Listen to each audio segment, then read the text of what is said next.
Buenos días a todas y todos. Le damos la bienvenida desde el Departamento de Formación y Acreditación del Colegio Médico de Chile. Agradecemos su presencia y vamos a dar comienzo al seminario Educación Médica. Primero que nada, en la bienvenida tenemos al doctor Enrique París, presidente del Colegio Médico, la doctora Angélica Verdugo, subsecretaria de Redes Asistenciales, y el doctor Octavio Enríquez, presidente del Departamento de Formación y Acreditación. Bueno, muchas gracias, doctor Enríquez, por invitarme a este seminario el día inaugural. Un saludo a la subsecretaria de Salud, doctora Angélica Verdugo, subsecretaria de Redes Asistenciales, y también un saludo al presidente del Departamento de Acreditación y Formación Médica del Colegio Médico de Chile, el doctor Octavio Enríquez, que ha colaborado muchísimos años con nosotros y espero que siga colaborando, obviamente. Para el Colegio Médico es fundamental la labor que desarrollan los departamentos que conforman nuestro colegio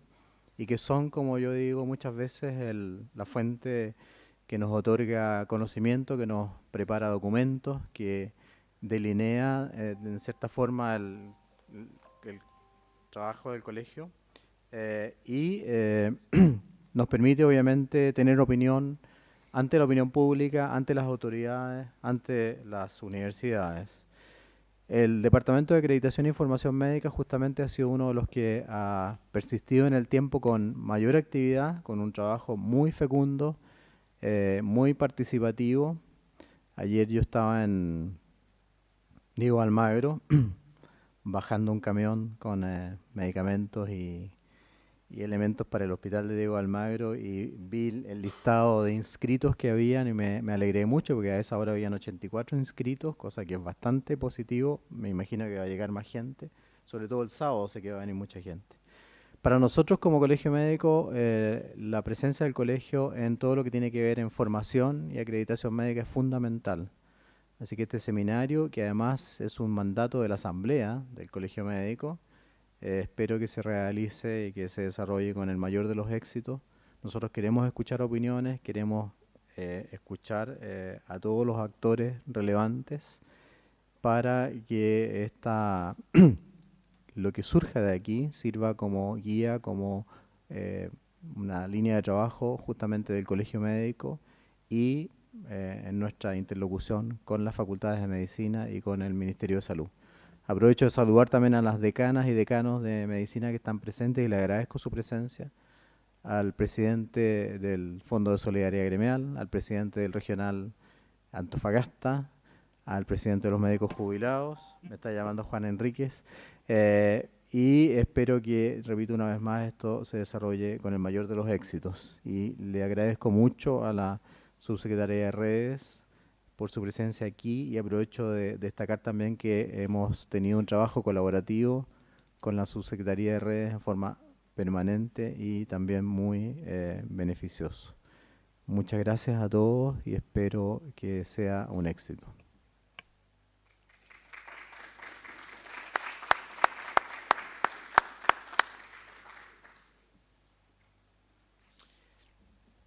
A continuación, la doctora Angélica Verdugo, subsecretaria de Redes Asistenciales del Ministerio de Salud de Chile, nos va a dar algunas palabras de bienvenida. Bueno, muy buenos días a todas y a todos los presentes. Saludar especialmente y agradecer la invitación del Colegio Médico y al doctor Enríquez por su consideración y saludar, por cierto, a todas las autoridades del colegio presente y a los decanos de las distintas facultades que hoy día nos acompañan. Contarles que para el Ministerio de Salud es muy relevante ver cómo el colegio médico le da una relevancia importante a la educación médica. El programa de gobierno de la Presidenta de la República, a quien yo represento como subsecretaria de Redes en el Ministerio de Salud, ha puesto un énfasis importante, como ustedes deben saber, en este ámbito de acción. El plan de formación, el plan de ingreso, de formación y de retención de especialistas y de médicos al sistema público de salud forma parte del eje de nuestro programa de gobierno en el sentido de poder efectivamente cumplir con el fortalecimiento del sistema público del que hemos venido conversando desde hace ya un año a esta fecha, desde que nos instalamos como gobierno. Contarles que desde nuestra perspectiva, este programa que pretende ingresar un volumen importante de médicos a trabajar al sector público, se ha visto concretado el presente año 2015 con la ampliación del programa de destinación y formación y con la incorporación de 370 nuevos médicos a este sistema, lo que equivale a ampliar en 1/3 el ciclo de destinación y formación.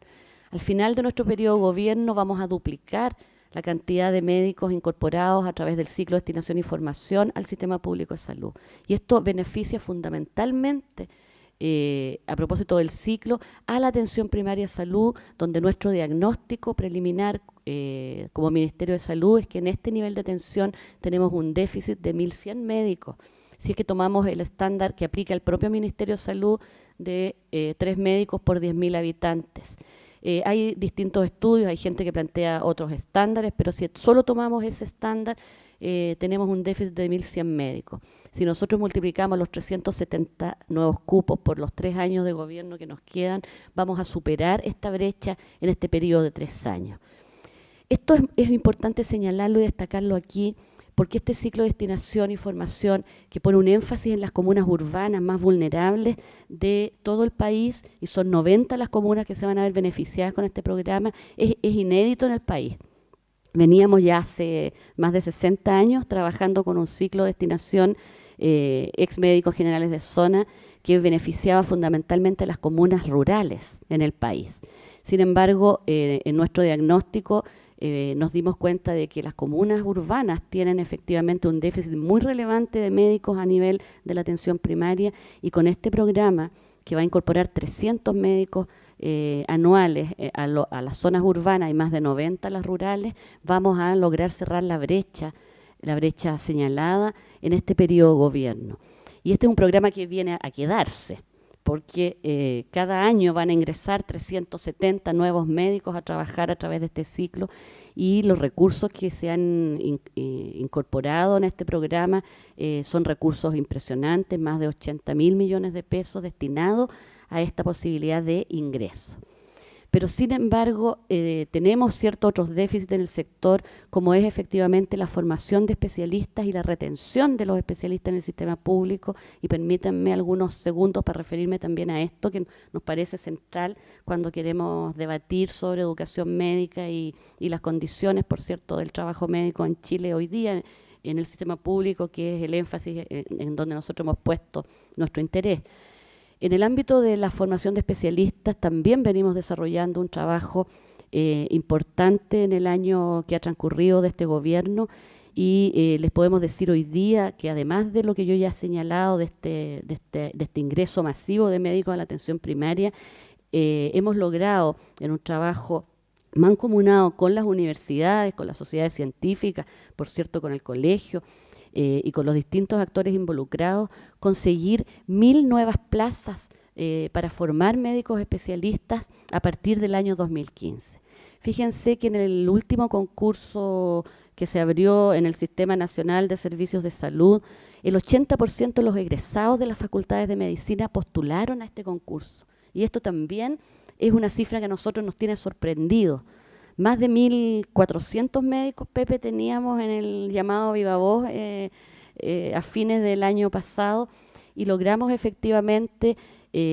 completar 1.000 plazas de nuevos médicos que se forman que inician su formación de especialistas este año 2015. Esto ha sido, por cierto, gracias a este trabajo mancomunado que les he señalado, y en donde es importante agradecer también la voluntad y la disposición de las universidades a ampliar sus cupos de formación, y estamos poniendo énfasis en formación fundamentalmente de especialistas básicos y de medicina familiar, pero también estamos apuntando a la brecha de formación en otras especialidades que nos van a hacer falta también a propósito de nuestro plan de construcción de infraestructura hospitalaria y de tecnología, que va a venir a suplir los déficits que el sistema público tenemos. La estimación que el Ministerio de Salud tiene hoy día es que el déficit de especialistas es de 2.700 en el Sistema Nacional de Servicios de Salud, y más de 1.000 especialidades derivadas nos hacen falta en este programa de formación.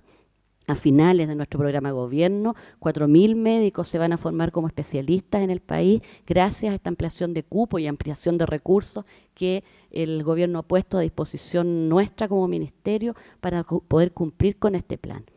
Pero no basta con formar los especialistas, y eso también lo sabemos todos. Entonces tenemos un buen plan de ingreso a través de la atención primaria. Creemos que hemos cumplido con la meta de formar 1.000 especialistas por año y 4.000 al final del periodo de gobierno, pero tenemos una relevante, yo diría, preocupación y ocupación por la retención de los médicos en el sistema público de salud. Y allí, por cierto, también hemos diseñado una serie de estrategias que creemos y confiamos en que nos van a dar efectivamente el piso para poder resolver el problema de la permanencia de los profesionales en el sistema público. Y aquí estamos hablando fundamentalmente de incentivos para esta retención, incentivos remuneracionales, por cierto, y hemos estado en una mesa de conversación con el colegio a propósito de esta materia, e incentivos no remuneracionales que son los que están vinculados principalmente a la educación médica continua en salud.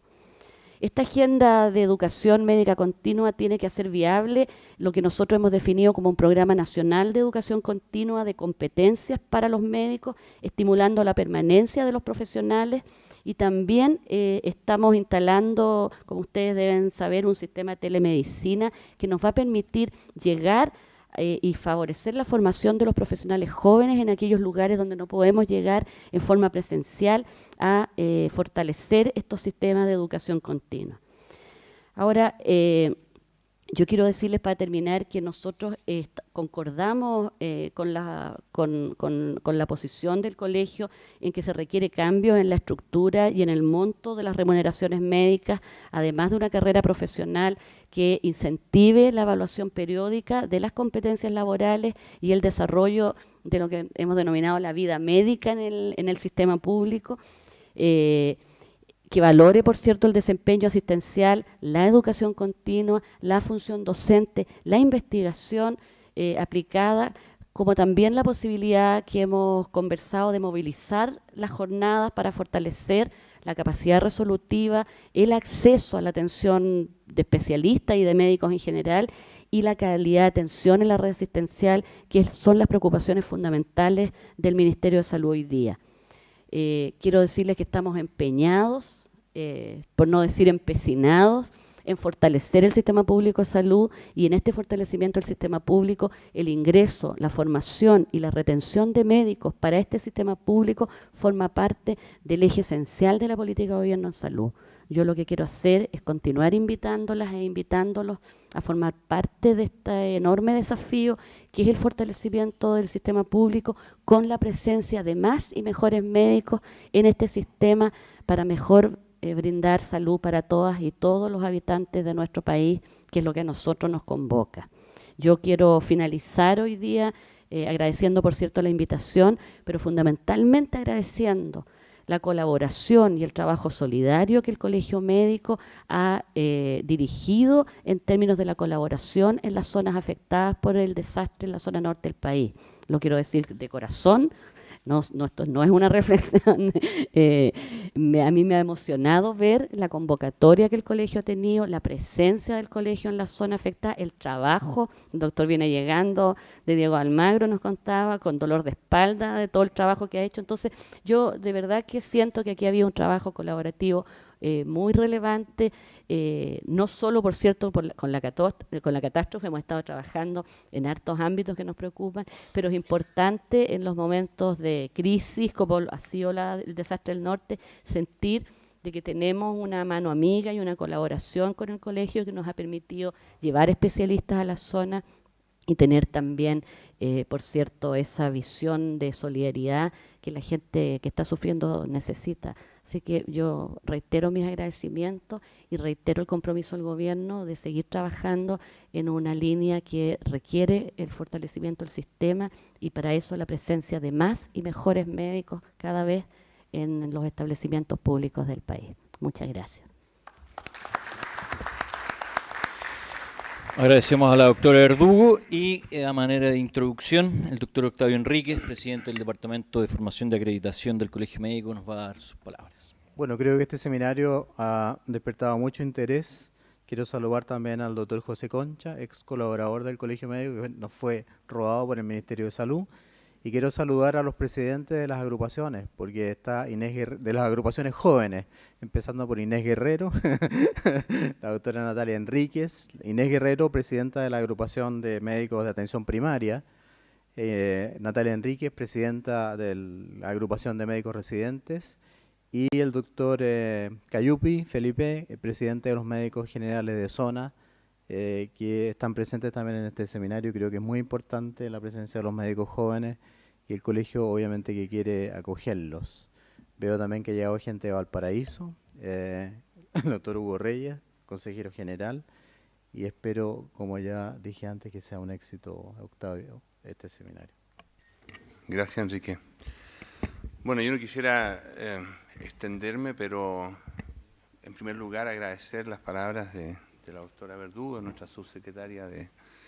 redes asistenciales, bueno, y ciertamente el doctor Enrique París, nuestro presidente de nuestro colegio. Y bueno, y agradecer la participación y presencia de todos ustedes. Yo sé que es un día complejo, puesto que había una cierta conjunción de astros hoy día en la mañana para que no tuviéramos la convocatoria que el tema inicial se merece, pero ya a ello me referiré muy brevemente. Pero les puedo asegurar que esta va a ir aumentando en el curso de los 2 días que siguen. Tenemos, como decía el doctor París, registrados, al menos por internet, digamos, un número bastante grande de participantes para esta jornada. Yo quería referirme brevemente a la motivación inicial de hacer un seminario sobre educación médica. En primer lugar, porque la función de educación es consubstancial al ser médico y no al estar contratado, digamos, en una institución de educación. Yo, por azar del destino, siempre lo he estado, pero yo creo que eso es lo principal, digamos, es la principal razón por la que el Colegio Médico ha sido, es y debe ser un actor fundamental en el tema de educación, de formación en todos los niveles y del quehacer profesional y durante toda la vida efectiva de los médicos. Esto no es consustancial a una etapa del ciclo profesional, es permanente. Y el segundo concepto, digamos, que yo quería reiterar aquí, es que la articulación entre todas las instituciones que tienen directa relación con el quehacer profesional médico y ciertamente con la educación médica es indispensable. Y eso es un poco lo que yo quiero mostrarles, la articulación que data de muy atrás en el tiempo entre entre la autoridad sanitaria, el Ministerio de Salud o como queramos denominarlo, porque ha cambiado la denominación y la organización de la misma, pero el principio no. La educación médica que hoy día, ¿no es cierto?, es formalmente prestada por muchas universidades y el Colegio Médico de Chile. De tal manera que esta articulación y esta integración del quehacer es indispensable. Y como decía Enrique, la integración y participación de todos los actores que están involucrados. Yo quería un poco destacar la presencia aquí, aunque parezca reiteración, pero es la presencia de los representantes de los estudiantes de ACEMECH, de los representantes de los residentes de postítulos, veo aquí a la doctora Natalia, de las distintas agrupaciones de los médicos de la atención primaria en salud, que debería ser el eje en el cual todo se mueva para mejorar la atención de salud en Chile. Bueno, los representantes de las facultades de medicina, veo a los decanos que forman parte del departamento, y los representantes de los médicos, entendiendo las organizaciones gremiales propiamente tales y otras. De tal manera que todo ello forma parte del Departamento de Formación y Acreditación, ex Departamento de Científico Docente del Colegio Médico, y antes que tuvo otras denominaciones. Es por eso que, explorando, digamos, en la historia, y a propósito de una invitación que me hicieron a Sofamech, yo fui decano de la Universidad de Concepción durante 9 años, el año 2013, yo busqué y encontré, ¿no es cierto?, un libro que era el resumen de las actividades que se habían desarrollado y habían ocurrido en 1960, hace 55 años, en el primer seminario de formación profesional médica. Actividad convocada por el Colegio Médico de Chile y co-realizada por el Servicio Nacional de Salud en esa época y por las facultades de medicina, que en ese tiempo eran 3 solamente: la Católica, la Chile y la Universidad de Concepción. Bueno, hoy día somos bastante más, digamos, las universidades que colaboramos con el propósito de desarrollar el país. Y ciertamente que, y es lo que yo quiero mostrarles, que hay cuestiones que son permanentes, valores que son de ese tiempo, desafíos que aún siguen pendientes, ¿no es cierto?, y cuestiones que han sido instaladas por nosotros mismos como elementos de regulación de calidad, ¿no es cierto?, como son, voy a nombrar al pasar, el EUNACOM, la acreditación, en fin, la recertificación, el registro en la Intendencia de Prestadores, etcétera, que merecen nuestra evaluación, atención y mejoramiento permanente. Y es por eso que el año pasado, como recordaba el doctor París, presentamos la iniciativa de reeditar un poco ese seminario y nos autoimpusimos el desafío de hacerlo. Y el doctor París, yo no me voy a olvidar nunca, me dijo: bueno, Octavio, tú lo organizas, listo. Y aquí hemos estado un tiempo, no yo solamente, sino que todos los miembros del departamento, preparando esta actividad. Preséntame, Camilo, brevemente, porque quiero simplemente recordar que ya en ese seminario, primero, de 1960, el temario incluía, ¿no es cierto?, algunos referentes, no solamente nacionales, sino internacionales, sobre la orientación y propósito de la medicina, el papel de los médicos y los objetivos de la educación médica. Y la sociedad, o sea, la realidad socioeconómica y también de educación médica en nuestro país. Y las recomendaciones que el seminario hacía al respecto. Próxima.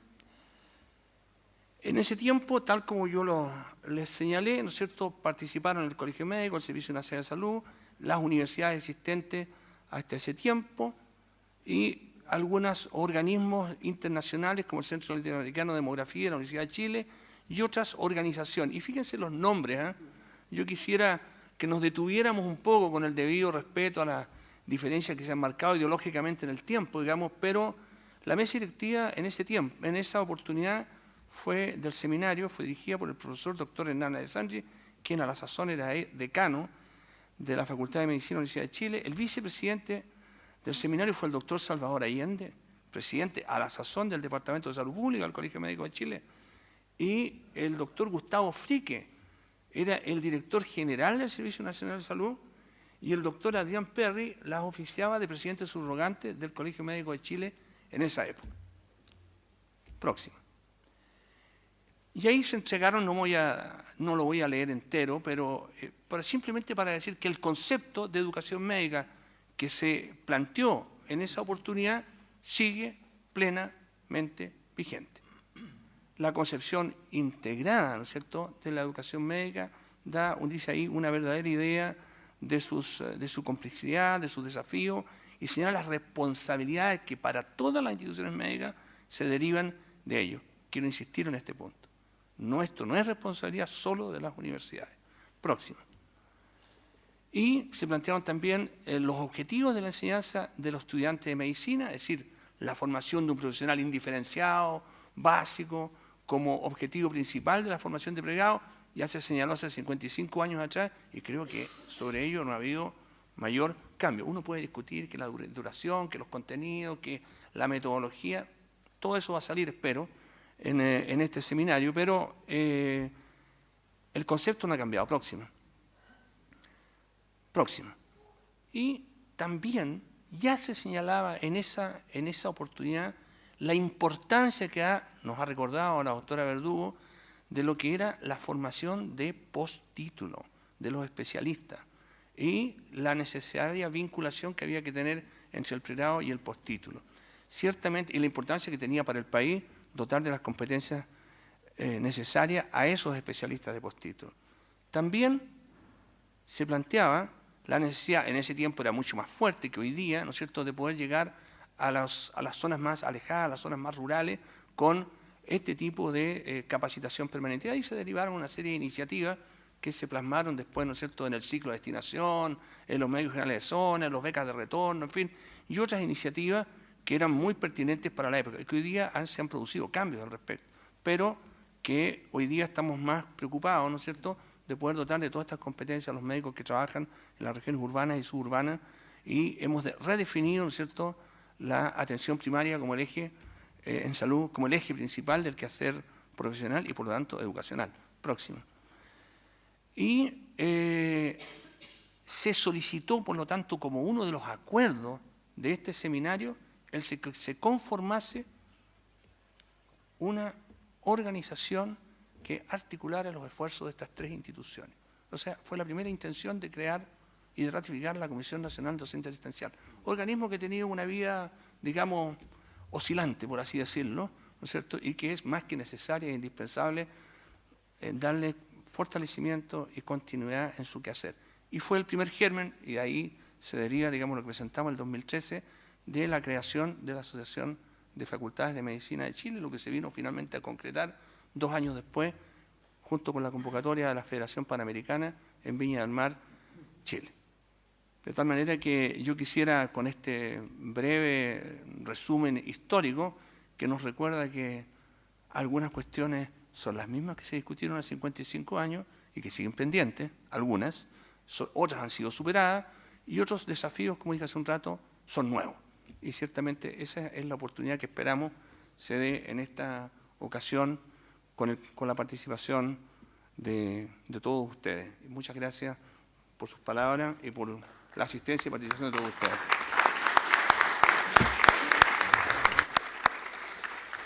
Bueno, agradecemos entonces al doctor Enrique París, la doctora Angélica Verdugo y el doctor Claudio Enríquez haber dado la bienvenida e introducción a nuestro seminario. Vamos a empezar rápidamente en materia. El primer tema es profesionalismo médico docente. Para ello tenemos una conferencia del doctor Rodrigo Salinas, académico de la Universidad de Chile y presidente del Tribunal Nacional de Ética,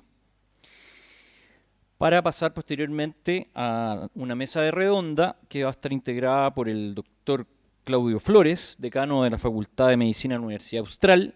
el doctor Fernando Novoa, del Departamento de Ética del Colegio Médico, y el doctor Roberto Stay, representante de Residentes Chile.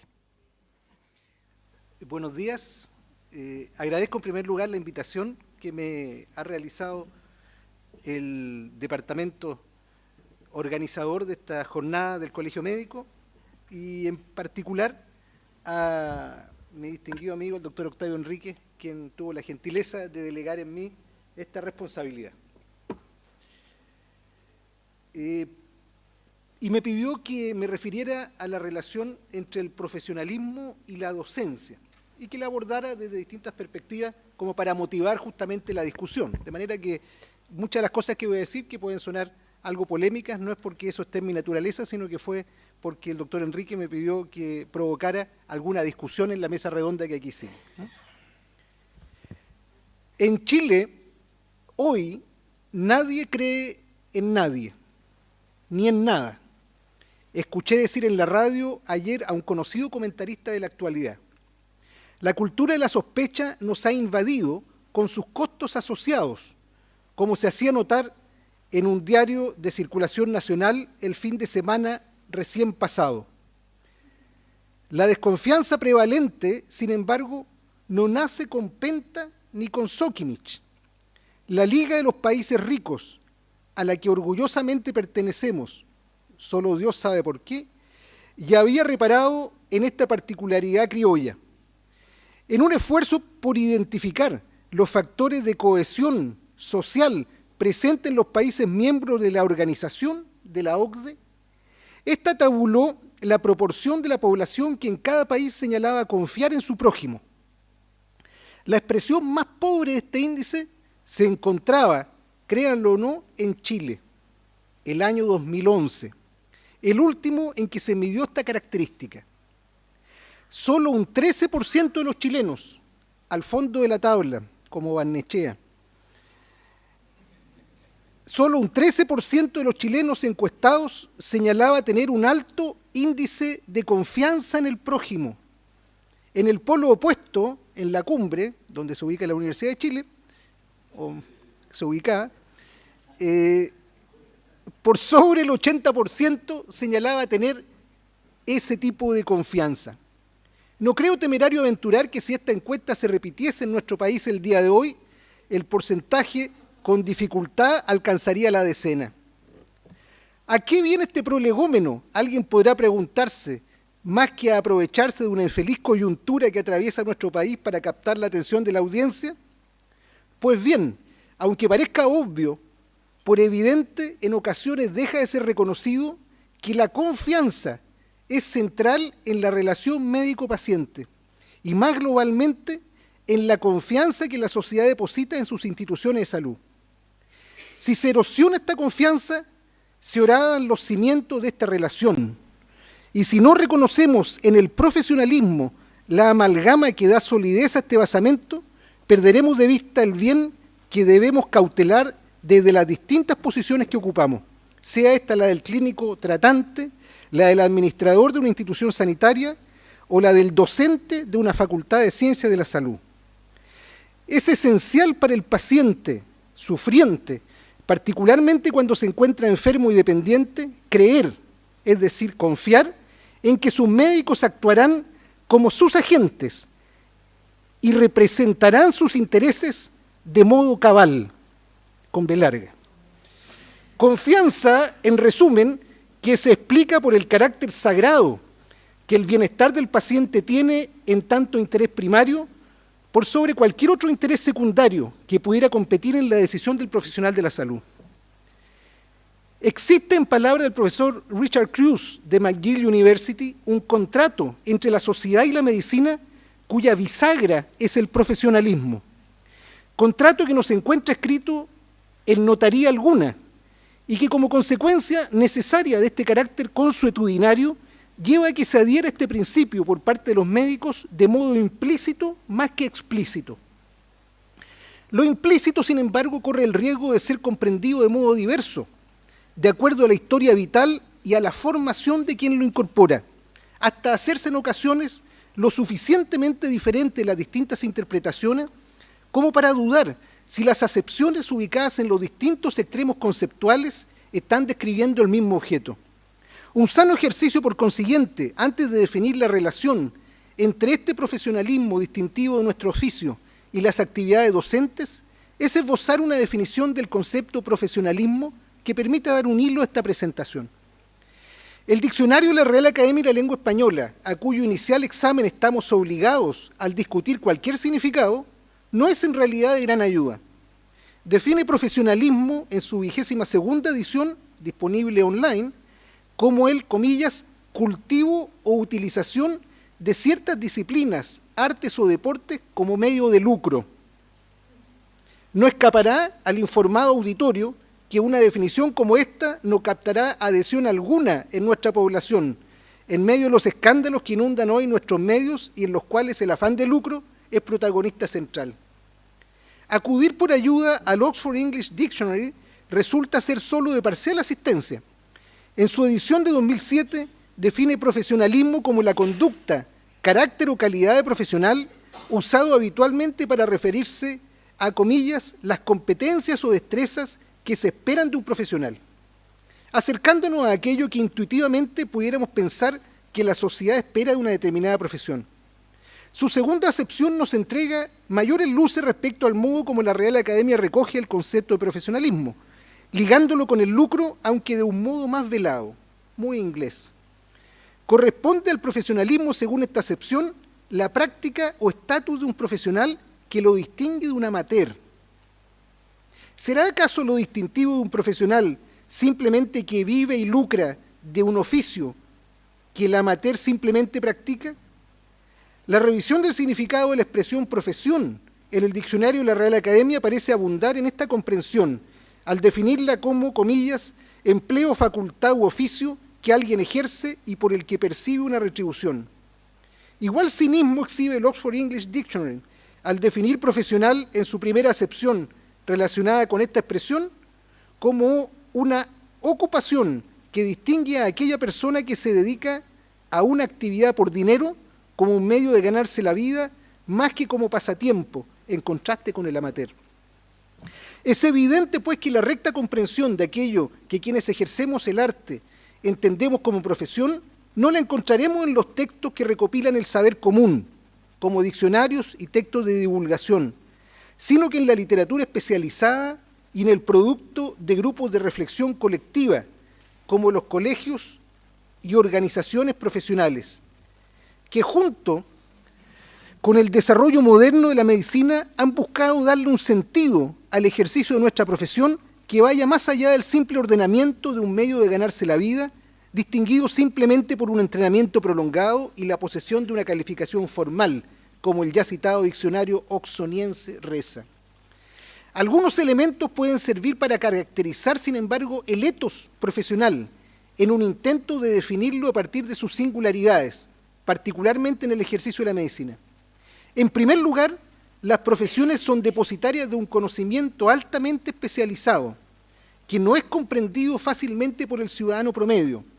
lo que conduce al otorgamiento sobre una determinada clase profesional, en este caso los médicos, de un monopolio sobre su uso y la responsabilidad de su enseñanza. Tanto es así que en muchos países, entre ellos Chile, se encuentra tipificado el delito de ejercicio ilegal de la profesión en nuestro Código Penal,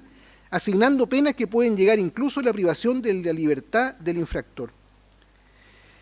En segundo lugar, es característico de una profesión que el conocimiento del cual son depositarios quienes la ejercen debe ser usado en beneficio, en este caso, de los pacientes y de la sociedad de un modo altruista. En tercer lugar, la naturaleza inaccesible del conocimiento requerido y el compromiso altruista de quienes lo ejercen justifican el estatus autónomo del que goza el profesional para establecer estándares de práctica y de autorregulación que aseguren la calidad de la atención que entrega. Por último, una cuarta característica distintiva de la profesión es que quienes la ejercen son responsables de la integridad de su base de conocimiento,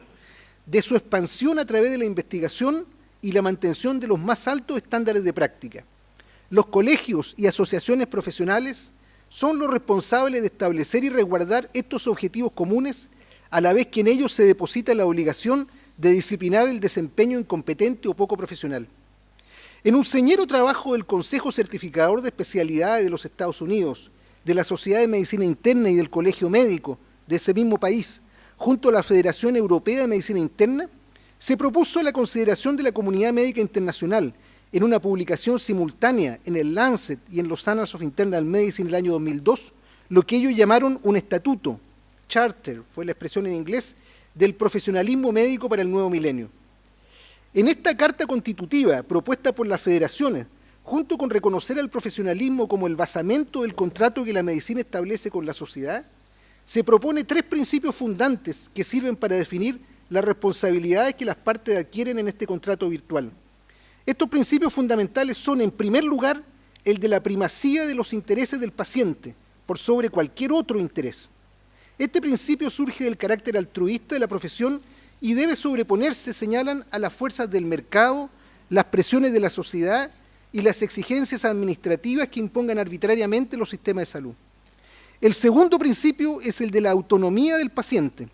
la que debe ser respetada y promovida en tanto las decisiones sean congruentes con los principios de la ética médica y no representen exigencias de cuidados y tratamientos innecesarios o inapropiados. El tercer principio, novedoso para lo que hasta entonces se entendía como fundamento del profesionalismo, es el de la justicia social. El reconocimiento de este principio exige a nuestra profesión promover la justicia en el sistema de cuidado de salud, incluyendo la distribución justa de los recursos al interior de este, y obliga a los médicos, además, a trabajar activamente para la eliminación de toda discriminación en la atención sanitaria. El reconocimiento de estos principios deposita en la profesión médica y, por consiguiente, en nuestro ejercicio del arte, una serie de obligaciones. El compromiso con la educación continua, que asegura nuestra competencia para la práctica, a la vez que la adecuada vigilancia de nuestras organizaciones profesionales respecto a la idoneidad de todos sus miembros. El compromiso con la honestidad y veracidad en la relación con nuestros pacientes, a la vez que velamos por la confidencialidad de lo que en esta relación se ha conocido.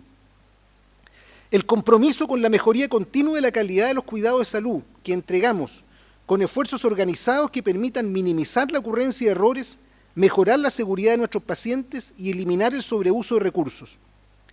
El compromiso con la optimización del acceso a los cuidados de salud de toda la población, propendiendo a eliminar barreras geográficas, económicas o educacionales que hagan inequitativo el acceso a los cuidados necesarios. La obligación de fundar nuestra atención en el conocimiento científico discernido a través de nuestro recto juicio clínico, a la vez que el fomento del progreso continuo de esta base de conocimiento mediante la investigación. El compromiso de mantener la confianza mediante un adecuado manejo de los conflictos de intereses originados en la relación con la industria con fines de lucro dedicada al negocio de la salud en sus distintas facetas. Y por último, una dedicación especial al cumplimiento de las responsabilidades propias de la profesión, como son el trabajo en equipo, orientado a maximizar el beneficio del paciente, el respeto por los colegas, la participación en los procesos de autorregulación y la adopción de medidas remediales en relación con aquellos miembros que no cumplen los requisitos mínimos de ejercicio. Especial mención cabe además el compromiso que como profesión se tiene de definir y organizar los procesos educativos dirigidos a la formación de médicos, al mismo tiempo de fijar los estándares de calidad necesarios para la acreditación y aseguramiento de la calidad de estos procesos. Es con respecto a este último deber que debemos un segundo pensamiento y que se relaciona con lo que hoy día nos convoca. Si admitimos que entre los compromisos del profesionalismo se encuentra la definición de los procesos educativos y sus estándares de acreditación, una mirada dialéctica nos obliga a preguntarnos si en sentido inverso es responsabilidad de la educación médica mantener vivas las propiedades que definen la esencia de nuestra profesión, en tanto profesión. En otras palabras, ¿puede el profesionalismo ser enseñado? Y en caso de serlo, ¿de qué modo se entregan estos contenidos durante el proceso de formación del médico? Es la posición de quienes sostienen al profesionalismo como el etos distintivo de nuestro oficio, que éste no solo puede ser enseñado, sino que debe serlo. Las escuelas de medicina y los hospitales docentes deben incluir al profesionalismo como una materia formalmente considerada en el currículum, con sus componentes claramente identificados. La relación indisoluble existente entre el estatus profesional y las obligaciones para con la sociedad que deben ser satisfechas para mantener la fe pública deben ser incluidas de modo específico en los contenidos curriculares de las carreras de medicina. Entre ellos, los contenidos suficientes que permitan conocer y manejar los códigos de ética aplicables al ejercicio de la profesión, que motiven a la participación en una autorregulación transparente y a la mantención de las competencias profesionales durante el curso de la propia carrera. Debemos reconocer, sin embargo, que la aceptación del profesionalismo como la piedra fundante del contrato existente entre la sociedad y la medicina no cuenta hoy con un ambiente propicio para su desarrollo conceptual ni para su incorporación en los currículos de las carreras de salud, eje temático que nos convoca a estas jornadas. Si pudiéramos identificar quizá la principal amenaza al profesionalismo médico, esta es la comercialización de los cuidados de salud, la transformación de la salud en un bien de consumo y la comprensión de la administración de la salud como una rama de la ingeniería industrial. Esta transformación que ha ocurrido frente a nuestras narices de la salud y de las prestaciones sanitarias en un bien de consumo, commodity, para usar la expresión en boga, ha minado fatalmente la relación de confianza que hemos destacado como la piedra angular de nuestra profesión. Los cuidados sanitarios y la atención médica, en particular, se hace aparecer a la población, destaca un editorial del Cambridge Quarterly of Healthcare Ethics, de un número dedicado especialmente a esta materia, como un producto que puede ser exhibido, publicitado, empaquetado, paquetizado, le dicen en FONASA, y tomado o dejado por el cliente-paciente. Sería un error creer que esta transformación ha ocurrido exclusivamente o es un subproducto de la privatización de la salud. Ingresé hace ya más de 20 años a trabajar como neurólogo en un hospital público, en un servicio de esa especialidad que ya no es tal. Ahora es un centro de costos que vende servicios y compra prestaciones a otros centros de costos al interior del propio hospital.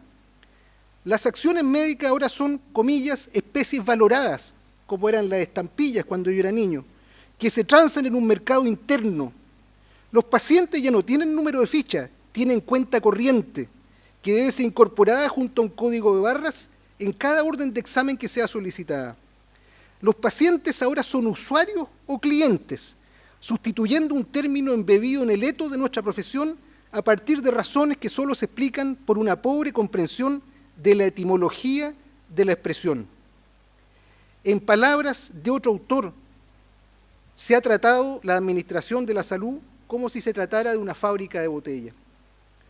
Es común ver en nuestras revistas especializadas que nos mantienen al día sobre el desarrollo de nuevas terapias y procedimientos diagnósticos que aparezca mezclada información científica con otra que parece más propia del boletín de la Bolsa de Comercio. Buscando material para una reunión clínica hace un par de semanas sobre el tratamiento de la policitemia rubra vera,